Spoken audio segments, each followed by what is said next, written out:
Hello दोस्तों, welcome to my channel Tabrez Malik. उम्मीद करता सब अच्छे से होंगे। तो लेकर आया एक नया चीज़, एक नई चीज़, ऐसी चीज़ जो बहुत सारे लोगों को वेट था, इंतज़ार था कि मलिक भाई एक ऐसी वीडियो बनाइए जहाँ पे थोड़ा सा डिटेल बताइए कि कौन कौन सी कंपनी में क्या खाली है। तो आज एक अच्छा अपडेट लेकर आया आप लोगों के लिए। तो मैं चाहता हूँ इस वीडियो को वो सारे लोग देखें जिनको जॉब की ज़रूरत होती है, खासकर माल्टा में या यूरोप कंट्री में। और यहाँ पे कुछ आप लोगों के लिए कहते हैं कि गुड न्यूज़ तर पे है, या फिर आपको कह सकते हैं कि सरप्राइज़ तौर पे मैं आपको एक कुछ डेटा दूंगा, जिस डेटा से शायद मुझे लगता है कि अगर ये वीडियो बनाने के बाद कोई एक बंदा भी अगर उस कंट्री में माल्टा में पहुंच जाता है तो मेरा ये वीडियो बनाने का मकसद सक्सेस हो जाएगा। तो आज मैं लेकर आया हूँ कुछ चीज़ें, कुछ कंपनीज़ की डिटेल, कुछ कंपनी की ईमेल। तो मैं रिक्वेस्ट करूँगा कि प्लीज़ आप स्किप करके आगे मत बढ़िए जहाँ पर मैं डेटा बताने जा रहा हूँ। लेकिन यहाँ पे एक बता दूँ कि यूरोप एक ऐसी कंट्री है, और ख़ासकर माल्टा या पुर्तगाल कोई भी कंट्री, वहाँ पे एटलीस्ट मिनिमम आपको 1 साल का एक्सपीरियंस होना ज़रूरी होता है।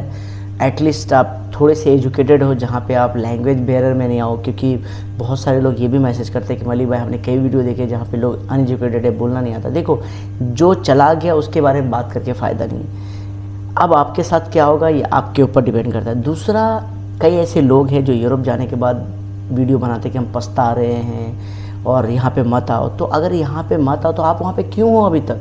और वो वीडियो साल भर पुराना है, फिर भी वहाँ पे वो काम कर रहा है। तो ऐसा आप उन लोगों के चक्करों में मत आओ जो नेगेटिव बातें करते हैं, जिनको किसी भी पॉइंट पे बेसलेस बातें करने हो। कोई भी कंट्री हो, आप गल्फ़ में काम कर रहे हो, इंडिया में भी आप काम करते हो, कई तरीके की प्रॉब्लम झेलते हो। तो इसका मतलब नहीं कि आप अपना देश, अपना मुल्क, अपना शहर छोड़ के कहीं और चले जाते हो। नेगेटिव बात करना, नेगेटिव लोगों से मिलना ही बेकार है। ऐसी वीडियो देखना ही आप बंद कर दो। उससे आपको नेगेटिवेशन पैदा होगा कि हाँ भाई उस कंट्री में जाएंगे तो शायद मसले होंगे, खर्चे ज़्यादा होंगे। देखो, मैं आपको एक वीडियो में यहाँ पर एक बात और बता देता हूँ कि जैसे माल्टा में मैंने देखा है कोई टेक्निकल बंदा है तो वो 2-2 हज़ार यूरो तक कमाता है। सच बोल रहा हूँ मैं दोस्तों। और कोई वेटर है तो 1500 भी कमाता है। लेकिन वेटर ही बंदा 1000 बचाता है और वो जो टेक्निकल वाला बंदा है वो भी 1000 बचाता है। क्यों? क्योंकि गलत आदतें जो आपको लग जाती है, शराब पीना या फिर प्रोस्टिट्यूशन के पास जाना, या कई ऐसे तरीके आपको, मतलब सिगरेट की आदत है, आपको मसाला कुछ भी XYZ फालतू की चीज़ें खाने की आदत है, या फिर पब में जाना है, नाइट बार में जाना, इस तरह की चीज़ें करने के बाद आपका पैसा नहीं बचता है। पैसा कब बचता है? पैसा तब बचेगा जब आप जैसे कि अब ऐसा नहीं कहता कि आप इंजॉय मत करो, बट ऐसा नहीं कि हर सैटरडे नाइट आप पब निकल जाओ या फ्राइडे नाइट पब निकल जाओ, 2 दिन की छुट्टी लो। हाँ, कभी महीने में 1 बार हो गया आदमी जाके कुछ इन्जॉय कर लेता है, घूम फिर लेता है, बट हर हफ्ते की आदत रखोगे तो पैसा बचेगा कैसे? तो चलो, ये सारे बेसलेस पॉइंट थे मुझे लगता है लोगों के। और लोग इस तरह से कमेंट करके लोग बोलते हैं कि मलिक भाई यहाँ पे मत भेजो, ये है वो है। तो ये बेसलेस पॉइंट इन पे मत जाओ दोस्तों। तो मैं आपको आज बताने जा रहा हूँ कि जो मेंटेनेंस टेक्नीशियन है। अब मेंटेनेंस टेक्नीशियन क्या होता है दोस्तों? इसमें कई परिभाषाएँ, कई एग्जांपल्स हैं। फॉर एग्जांपल जैसे कि आप ले लो कि CCTV बनाने वाला, या फिर कुछ इलेक्ट्रिक पार्ट चेंज करने वाला, ये छोटे छोटे जो काम करते हैं ना घर के अंदर या बिल्डिंग के अंदर, उनको बोलते हैं मेंटेनेंस टेक्नीशियन। जो मल्टी टैलेंटेड बंदे होते हैं, जो छोटे मोटे काम करते हैं, जिनको वाकई में एक्सपीरियंस होता है। तो फॉर एग्जांपल जिसको CCTV का होगा तो दिखेगा भाई मुझे CCTV मेंटेनेंस टेक्नीशियन चाहिए। जिसको लिफ्ट का चाहिए वो बोलेगा भाई लिफ्ट का मेंटेनेंस टेक्नीशियन चाहिए। तो मेंटेनेंस टेक्नीशियन में मैं आपको एक ईमेल ID दे रहा हूँ, ये नीचे, यहाँ पर जाके आप मेल करो। और मेल करो, लेकिन एक काम करो, आप मेल करने के पहले लेकिन CV कवर लेटर देख लो किस तरह से, क्योंकि प्रोफेशनल होना वो ज़रूरी है। कोई टायर फिटर है। टायर फिटर आपको मालूम है, जो कार के टायर फिटर होते हैं, जो टायर निकाल के फिटिंग करते हैं, उनका भी आजकल हाई डिमांड चल रहा है, तो वो लोग भी अप्लाई कर सकते हैं। स्किल एंड अनस्किल्ड लेबर, इसमें बड़ा फ़र्क है। इसमें दोनों में एक कन्फ्यूजिंग पार्ट क्या है कि स्किल जो लेबर होते हैं वो कौन होते हैं, कि जैसे कि आप फॉर एग्ज़ाम्पल कर लो कि आप एक तरह फोरमैन हो, ये हो, उसके बाद आप साइट संभाल सकते हो, या फिर आप सुपरवाइज़र में जा सकते हो, तो उसको बोलते हैं स्किल्ड लेबर। अनस्किल्ड लेबर में कौन होते हैं? मेसन्स होते हैं, और जो हेल्पिंग करते हैं, या जो क्लीनिंग पार्ट में आते हैं, या फिर बिल्डिंग कंस्ट्रक्शन साइट पे जो ब्रिक्स उठाने का काम करते हैं या ब्रिक्स लगाने का काम करते हैं। टाइल्स फिटर होते हैं, उसके बाद कई तरह के कैसे जो पोजीशन है जो आपको परिभाषाओं में मतलब एग्जांपल के तौर पे समझाना चाहूँगा कि कौन स्किल्ड होते हैं नॉन स्किल्ड होते हैं, उनके भी आपको मिलेंगे जॉब्स।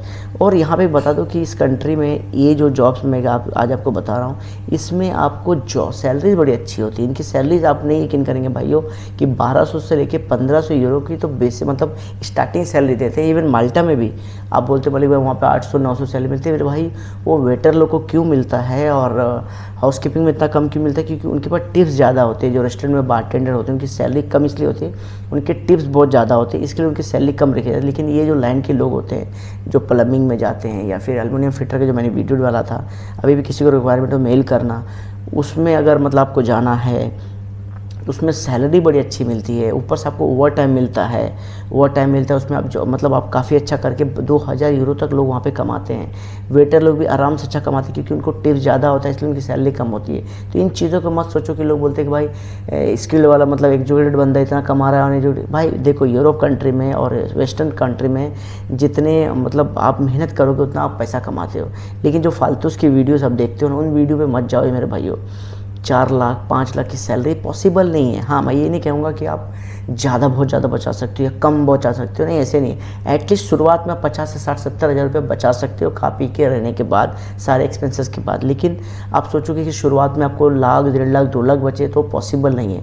मैंने कई लोग को देखा जो शुरुआत में कम कमाते और साल 2 साल के बाद अल्हम्दुलिल्लाह रब की दुआ है, मेहरबानी है भगवान की कि आज वो अच्छा कमा रहे और अच्छे सेटल्ड है, अच्छी सैलरी अपने घर बेच रहे हैं।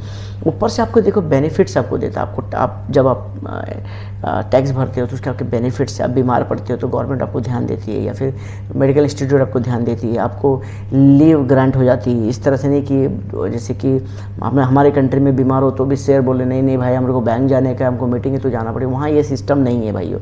वहाँ बीमार पड़ गए मतलब बीमार पड़ गए, आपको घर पर रहना है, आपको सिर्फ एक पेपर लेना है लीव अपना ग्रांट वाला जो डॉक्टर से, और आप चाहे तो एक दिन जितना लिख के देगा उतना दिन आराम भी कर सकते हो। आप नेक्स्ट डे आपको बीमार लग रहा है फिर आप जा सकते हो, जैसे अपनी कंट्री में होता है भाई नेक्स्ट डे भी तो बीमार पड़ गया। वहाँ ये सिस्टम नहीं है।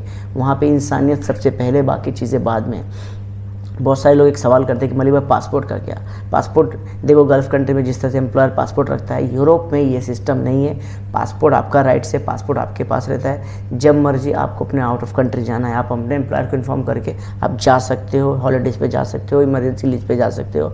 कोई वहाँ पे रोक टोक नहीं है, कोई बैरियर नहीं है कि आपको यहाँ पे इतना दिन कंप्लीट करके ही आपको छुट्टी पे जाना है। लेकिन हाँ, इमरजेंसी केसेस में आप जा सकते हो, लेकिन ऐसा नहीं कि पासपोर्ट उन्होंने रख लिया और इशू के। तो ये मेरे को लगता है जो इन्फॉर्मेशन मैंने दी है, कुछ जॉब्स के बारे में, कुछ आपकी ज़िंदगी के बारे में, ये इन्फॉर्मेशन आपको कोई और यूट्यूबर नहीं देता है। वो यूट्यूबर आपको लेंदी चीज़ें बताते हैं कि कैसे करना है, क्या करना है। यहाँ पे मैं आपको गाइड करता हूँ एक बड़े भाई के नाते या छोटे भाई के नाते, या आपका भाई समझो, जो भी आप रिलेशन समझ सकते हो, आपका सब्सक्राइबर हो, आपका यूट्यूबर हो, जिस तरह रिलेशन देखो मैं अच्छी इन्फॉर्मेशन। दूसरा, आजकल जो मैं वीडियोज़ डाल रहा हूँ कि भाई कैसे करना है, क्या करना है, जॉब्स के लिए अगर किसी को रिक्वायरमेंट है मुझे मेल करो। मेरे को लगेगा आपके जो मेरे पास आपके पास जॉब्स है तो मैं उस मेल को फॉरवर्ड कर दूंगा। जो भी उसके कॉस्ट रहेंगे मैं आपको व्हाट्सएप पे या ईमेल पे बता दूंगा। लेकिन आपको लगेगा कि मलिक भाई पहले पैसा खाता, मैं पहले किसी के पैसे नहीं खाता, कभी ज़िंदगी अल्हम्दुलिल्लाह आज तक पैसे नहीं खाया।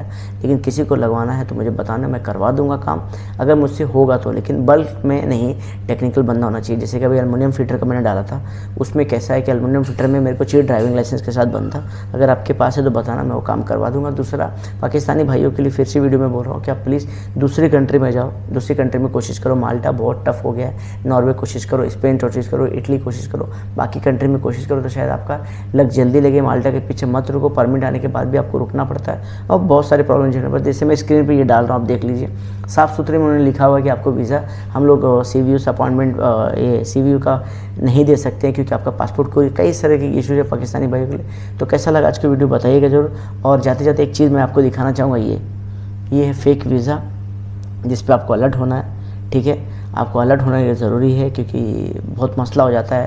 फेक वीज़ा आजकल बहुत स्कैम हो रहा है। जो VFS नहीं गया उसको वीज़ा अगर मिल रहा है तो ये बहुत डेंजर है। Thank you very much. जाते जाते चैनल को लाइक सब्सक्राइब फॉलो जरूर करना और कमेंट सेक्शन में कोई सवाल जरूर करना। थैंक यू, तभी मैं दिल से सपोर्ट कर